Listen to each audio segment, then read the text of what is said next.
Hello दोस्तों, आपका हमारे चैनल पर स्वागत है। अगर आप चैनल पर नए हो तो मेरे चैनल सब्सक्राइब करो, लाइक करो एंड शेयर करो दोस्तों। This is growth master TNT। दोस्तों, आज मंडे का मार्केट कैसा रहा इंट्राडे सेशन में और ट्यूसडे को कैसा रह सकता है उस बारे में हम चर्चा करेंगे। और हमारा जो ग्लोबल न्यूज है, कौन कौन से न्यूज हमें मिले हैं और किस तरह का इम्पैक्ट हमारा मार्केट के ऊपर पड़ सकता है, उसके विषय में हम आज चर्चा करेंगे दोस्तों। तो आइए वीडियो पर चलते हैं। दोस्तों, पहली बात तो ये कि जो आज का मार्केट जो था, पहले तो मार्केट गैप अप खुली, गैप अप खुलने के बाद एकदम से ऊपर भाग गई। ऊपर भागने के बाद मार्केट एकदम से वोलेटाइल हो गया। तो जिन जिन लोगों ने पहले सेशन में बाय किया होगा तो उनका प्रॉफिट हुआ होगा, उसके बाद जिन लोगों ने ट्रेड किया होगा उनका लॉसेस हुआ होगा दोस्तों। तो आइए देख लेते हैं हमें सेक्टर के हिसाब से कितना क्लोजिंग हमें मिला है। तो हम अगर निफ्टी 50 का क्लोजिंग देखेंगे, हमें क्लोजिंग मिला है 25,966 का, जो कि 0.66% अप रहा। ठीक है, उसके बाद सेंसेक्स का हमें क्लोजिंग मिला है 84,778 का, जो कि 0.67% अप रहा। उसके बाद बैंकिंग का क्लोजिंग मिला है 58,114 का, जो कि 0.72% अप रहा। उसके बाद फिन सर्विसेज का हमें क्लोजिंग मिला है 27,519 का, जो कि 0.45% अप रहा। उसके बाद FMCG का हमें क्लोजिंग मिला है 56,428 का, जो कि 0.14% अप रहा। उसके बाद IT सेक्टर का क्लोजिंग मिला है 36,129 का, जो कि 0.40% अप रहा दोस्तों। ठीक है, अभी हमें मेटल देखते हैं। मेटल का जो क्लोजिंग मिला है वो है 10,467 का, जो कि 1.16% अप रहा। उसके बाद फार्मा का हमें क्लोजिंग मिला है 22,310 का, जो कि 0.21% डाउन रहा। उसके बाद रियलिटी का हमें क्लोजिंग मिला है 954 का, जो कि 1.46% अप रहा। उसके बाद एनर्जी का हमें क्लोजिंग मिला है 35,780 का, जो कि 0.43% अप रहा। उसके बाद ऑयल एंड गैस का हमें क्लोजिंग मिला है 11,800 का, जो कि 1.52% अप रहा, जो कि टॉप गेनर में है आज का ये सेक्टर। ठीक है, उसके बाद ऑटो का हमें क्लोजिंग मिला है 27,263 का, जो कि 0.57% अप रहा। तो दोस्तों, अभी देख लेते हैं मिड कैप 100 का क्या क्लोजिंग है, जो कि 59,780 का, जो कि 0.93% अप रहा है। उसके बाद स्मॉल कैप 100 का क्लोजिंग मिला है 18,403 का, जो कि 0.82% अप रहा। तो दोस्तों, अगर हम मिड कैप और स्मॉल कैप को देखेंगे तो ये निफ्टी के मुकाबले ज़्यादा ग्रो किए हैं। उसका मतलब ये है कि जो मिड कैप और स्मॉल कैप हैं उसमें ज़्यादा बाइंग आ रही है निफ्टी स्टॉक के मुकाबले। तो ये एक ओवरऑल मार्केट का पॉइंट ऑफ व्यू यह दिखा रहा है कि जो अंदर के जो स्टॉक्स है उसमें बाइंग आ रही है दोस्तों, और निफ्टी के हिसाब से मतलब कंपैरिजन टू निफ्टी उससे ज़्यादा खरीदारी हो रही है, जो कि मिड कैप और स्मॉल कैप में है दोस्तों। तो ये अच्छी बात है। ठीक है, अभी देख लेते हैं कि ग्लोबल मार्केट कैसा रहा। ग्लोबल मार्केट में जो यूएसए का जो ओपनिंग था वो बहुत ही स्ट्रॉन्ग पॉजिटिव आया है, जो कि 1.25% अभी ओपनिंग होने के बाद पॉजिटिव चल रहे हैं, और ज़्यादातर इंडेक्स बहुत ही ज़्यादा पॉजिटिव दिखा रहे हैं। उसके पीछे भी न्यूज़ है, तो जब न्यूज़ सेक्शन आएगा मैं आपको पूरे डिटेल के साथ बताऊंगा दोस्तों, और रीजन भी बताऊंगा। ठीक है, अभी देख लेते हैं यूरोप का मार्केट। यूरोप का मार्केट भी पॉजिटिव खोला है, जो कि 0.30% अप चल रहा है। उसके बाद एशिया का मार्केट है। एशिया का मार्केट तो बहुत ही ज़्यादा पॉजिटिव चल रहा है। उसके पीछे भी एक न्यूज़ है दोस्तों, जो कि 1.50% अप रहा। उसके बाद इंडिया का हमें क्लोजिंग मिला है, जो कि 0.60% ऑन एन एवरेज दोस्तों। ठीक है, अभी आ जाते हैं न्यूज़ सेक्शन के ऊपर। तो न्यूज़ सेक्शन में हमें जो पहला न्यूज़ हमें मिला है कि जो यूएस के जो स्टॉक्स थे वो मंडे के सेशन में बहुत ही ज़बरदस्त ऊपर जा रहे हैं। ठीक है, और जो हमारा इन्वेस्टर है ना, वो एक्चुअली बहुत ही ज़्यादा खुश हो रहे हैं कि जो अभी फेडरल रिजर्व का रेट कट होने वाला है, और ऐसा भी दिख रहा है कि जो यूएस और चाइना का जो ट्रेड होने वाला है, सॉरी ट्रेड नेगोशिएशन होने वाला है, उसका एक पॉजिटिव आउटकम उन्हें अभी से दिख रहा है। तो उसी के वजह से जो इन्वेस्टर हैं वो यूएसए में बाइंग स्टार्ट कर रहे हैं। ठीक है दोस्तों, अभी आ जाते हैं दूसरे न्यूज़ के ऊपर। दूसरे न्यूज़ के ऊपर ये है कि दोस्तों, जो लास्ट वीक था उसमें जो इन्फ्लेशन का डेटा आया था वो एक्सपेक्टेशन से लोअर आया था। ठीक है, तो इसी की वजह से अब ये चीज़ें जो है, जो इन्फ्लेशन का डेटा है वो फेड के ऊपर अभी मतलब प्रेशर डाल रहा है कि वो अभी रेट कट करे। ठीक है, तो वो ये सोच रहे हैं कि हो सकता है कि जो मीटिंग होगा नेक्स्ट वीक को या कमिंग वीक को, ठीक है नेक्स्ट वीक तो नहीं है दोस्तों, जो कमिंग फेड रेट कट है उसमें 25 बेसिस पॉइंट का वो रेट कट एक्सपेक्ट कर रहे हैं इन्वेस्टर्स। ओके दोस्तों, तो अभी आ जाते हैं थर्ड न्यूज़ के ऊपर। तो थर्ड न्यूज़ में क्या है कि ट्रंप ने ये बोला, रिपोर्टर को संडे को बोला है कि वो ये सोच रहा है कि USA will have a deal with China. मतलब ये है कि वो अभी नेगोशिएट करने के लिए तैयार है चाइना के साथ कि यूएस और चाइना का टैरिफ का जो मामला है उसे थोड़ा रिलीफ दे और उनके अंदर अभी ट्रेड होगा। ठीक है, तो इस चीज़ को जो इन्वेस्टर्स थे उन्होंने पॉजिटिवली लिया और कमिंग मंथ्स में ये सोच रहे हैं कि जो टैरिफ का जो टेंशन है वो थोड़ा लोअर हो जाएगा दोस्तों। ठीक है, तो इसी वजह से जो ग्लोबल जो रिस्क एसेट्स हैं वो थोड़े पॉजिटिव चांसेस हैं आने के। ठीक है, जो ग्लोबली जो रिस्क एसेट्स हैं उसके ऊपर थोड़ा रिस्क थोड़ा घट जाएगा। ठीक है दोस्तों, तो ये भी एक बहुत ही ज़्यादा पॉजिटिव न्यूज़ है इन्वेस्टर के लिए। ठीक है, उसके बाद हम आ जाते हैं फोर्थ न्यूज़ के ऊपर। फोर्थ न्यूज़ में क्या है कि जो जापान का मार्केट जो है निकाई ऑन एन एवरेज वो आज 50,000 हिट किया फर्स्ट टाइम।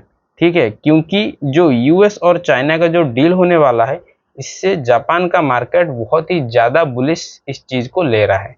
ठीक है, तो अभी आ जाते हैं फिफ्थ न्यूज़ में। फिफ्थ न्यूज़ में क्या है कि जो थाईलैंड का जो एक्सपोर्ट है सितंबर में 19% जंप कर गई, क्योंकि जो यूएसए का जो टैरिफ था वो थोड़ा कम हो गया है। ठीक है, तो ये थाईलैंड के लिए पॉजिटिव न्यूज़ है और इससे ये भी दिख रहा है कि जो टैरिफ है वो थोड़ा धीरे धीरे डिक्रीज होता हुआ दिख रहा है दूसरे नेशन में। ठीक है दोस्तों, तो अभी आ जाते हैं सिक्स्थ न्यूज़ के ऊपर। सिक्स्थ न्यूज़ में क्या है कि जो थाईलैंड और कंबोडिया का जो भी वॉर चल रहा था उनके अंदर, तो ट्रंप उनके बीच एक सुलह करना चाहते हैं और वो एक पीस डील साइन करने के लिए उन दोनों कंट्रीज़ के लीडर्स को या रिप्रेजेंटेशन को बुलाए हैं मलेशिया। तो वो दोनों मिलके अगर एक पीस डील साइन कर लेते हैं जो कि ट्रंप उसके अंदर मीडिएटर बन रहे हैं। ठीक है दोस्तों, तो अभी आ जाते हैं सेवेंथ न्यूज़ के ऊपर। तो ट्रंप जो है ना वो एक सेंट्रल एशियन लीडर का एक समिट बुलाने वाले हैं, जो कि वो ये चाहते हैं कि वो जो सेंट्रल एशिया में जो लीडर हैं उनको मिलाकर वो रशिया और चाइना को कॉर्नर करना चाहते हैं। ठीक है दोस्तों, अभी आ जाते हैं 8 न्यूज़ के ऊपर। जो कि लार्जेस्ट फेडरल वर्कर यूनियन है यूएसए में, वो चाहते हैं कि जो गवर्नमेंट का जो शटडाउन है वो ख़त्म हो जाए, क्योंकि उन्हें बहुत ज़्यादा दिक्कत अभी हो रही है। ठीक है दोस्तों, तो अभी आ जाते हैं 9th न्यूज़ के ऊपर। 9th न्यूज़ में क्या है कि जो यूरोप का जो मार्केट है वो बहुत ही ऊपर भाग रहा है। क्यों भाग रहा है? क्योंकि जो फेड का जो भी मीटिंग आने वाला है उसके साथ ही साथ जो ट्रंप और चाइना का जो नेगोशिएशन होने वाला है, तो उस चीज़ को लेकर इन्वेस्टर यूरोप में भी बहुत ही ज़्यादा मतलब पॉजिटिव हैं इस चीज़ को लेकर। ठीक है, अभी आ जाते हैं 10th न्यूज़ के ऊपर। 10th न्यूज़ में ये है कि जो चाइनीज़ का जो एआई राइवल है, मतलब जैसे कि आपको पता ही होगा जो मेटा अपना एआई ग्लासेस लॉन्च कर चुका है, तो उसको टैकल करने के लिए चाइना के भी बहुत सारे कंपनीज जो एआई ग्लासेस बनाती हैं वो भी मेटा के साथ कॉम्पीट कर रहे हैं। ठीक है, तो ये थोड़ा मेटा के लिए दिक्कत की बात हो सकती है दोस्तों। ठीक है, अभी आ जाते हैं 11th न्यूज़ के ऊपर। तो ट्रंप ये बोल रहे हैं कि जो कनाडा को जो ट्रेड टॉक्स हैं वो अभी जारी नहीं रखेंगे। मतलब क्या है कि उसके अंदर कुछ दिक्कत अभी हो गई है, तो ट्रंप नहीं चाहते कि वो कनाडा के साथ कोई भी अभी ट्रेड डील साइन करे। ठीक है दोस्तों, तो अभी आ जाते हैं 12th न्यूज़ के ऊपर। तो आज ही ट्रंप जो है आज जापान के विजिट पर गए हैं और उन्हें वहाँ बहुत ही रॉयल वेलकम मिला। कहाँ से? जो एम्परर हैं, जो जापान के जो एम्परर हैं वो उनसे मीटिंग कर रहे हैं, जिनका नाम है नारुहितो। ठीक है दोस्तों, तो ये भी एक पॉजिटिव न्यूज़ है जिसके वजह से जापान का जो मार्केट बहुत ही ज़्यादा जंप कर रहा है आज। ठीक है दोस्तों, तो अभी आ जाते हैं 13 न्यूज़ के ऊपर। तो 13 न्यूज़ में क्या है, जो ट्रंप ये बोल रहे हैं पुतिन को कि अभी पुतिन को सलाह दे रहे हैं कि जो यूक्रेन का वार है अभी ख़त्म कर देना चाहिए और मिसाइल का जो टेस्टिंग अभी चल रहा है उसको भी ख़त्म कर देना चाहिए। ठीक है, तो अभी आ जाते हैं 14 न्यूज़ के ऊपर। 14 न्यूज़ में ये है कि जो अफगान और पाकिस्तान के अंदर जो अभी रिसेंट कोई बैटल हुआ था, ठीक है, और वॉर लाइक सिचुएशन बढ़ रहा था, उस चीज़ को भी ट्रम्प चाहते हैं उसके अंदर भी एक सुलह हो जाए। तो इन दोनों को बुलाकर, मतलब इन दोनों कंट्रीज को बुलाकर ट्रम्प ने ऑफर किया है कि उन दोनों के बीच एक पीस डील हो जाए।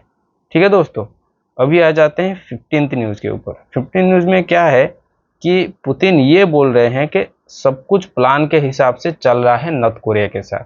तो दोस्तों ये जो बात है ना, ये कमेंट इतना इम्पोर्टेंट इसलिए है क्योंकि पुतिन और नॉर्थ कोरिया मिलकर कुछ करने की सोच रहे हैं, जो कि वो अभी प्लान कर रहे हैं, और वो ये भी बता रहे हैं कि प्लान के हिसाब से चल रहा है। वो क्या है अभी तो पता नहीं है, कि मेन स्ट्रीम मीडिया में अभी तक नहीं आया है, बट वो कुछ तो कर रहे हैं दोस्तों। तो ये थोड़ा कंसर्निंग चीज़ें हो सकती है दोस्तों। ठीक है, अभी देख लेते हैं 16 न्यूज़ के ऊपर। 16 न्यूज़ में ये है कि इजराइल जो है, इजराइल के जो फॉरेन मिनिस्टर हैं, वो ये बोल रहे हैं कि वो कोई भी फॉरेन इन्वेडर को गाजा में बर्दाश्त नहीं करेंगे, और ये नेतन्याहू का मानना है। क्योंकि अभी रिसेंटली क्या हुआ था कि जो तुर्किश आर्म फोर्स है वो गाजा के अंदर घुसने की कोशिश कर रहे थे, तो उस चीज़ को इजराइल के जो पीएम थे नेतन्याहू, उन्होंने कड़े शब्दों में उस चीज़ को मतलब नेगेटिव तरह से पोर्ट्रेट किया है, और बोला है कि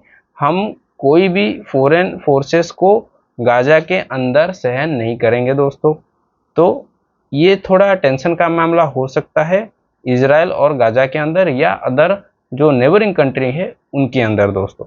ठीक है, अभी आ जाते हैं कमोडिटी के ऊपर। ठीक है दोस्तों, तो कमोडिटी का जो न्यूज़ है, अभी जो क्रूड ऑयल है वो लास्ट वीक में बहुत ही ज़्यादा भागा था दोस्तों, क्योंकि जो यूएस ने जो फ्रेश रेस्ट्रिक्शन इम्पोज किया था रशियन ऑयल के ऊपर, और जो हमारे इंडिया के जो टॉप ऑयल रिफाइनरीज हैं, उन्होंने भी रशिया के जो ऑयल थे उसको मतलब डिस्कार्ड कर दिया। ठीक है, तो उसी वजह से तो क्रूड का जो प्राइसेस थे एकदम से उछल गए। ठीक है दोस्तों, अभी ये देख लेते हैं सेकंड न्यूज़ में क्या है। जो गोल्ड के जो प्राइसेस है वो मंडे को गिर गए।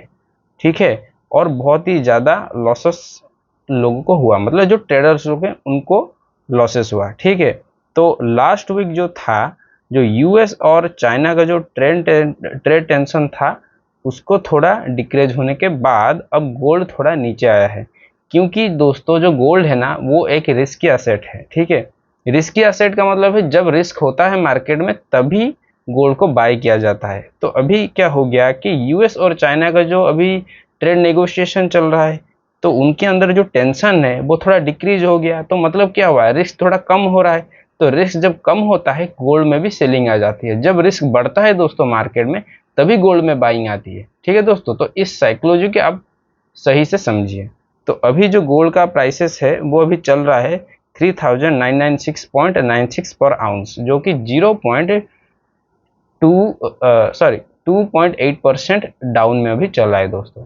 ठीक है दोस्तों, अगर आपको इस वीडियो से ग्लोबल न्यूज़ के बारे में और ग्लोबल जियोपॉलिटिकल के बारे में आपको इन्फॉर्मेशन मिली, स्टॉक मार्केट के बारे में इन्फॉर्मेशन मिली, तो जरूर इस वीडियो को लाइक करिए दोस्तों, और शेयर करिए दोस्तों, और सब्सक्राइब भी करिए दोस्तों। ठीक है, जय हिंद।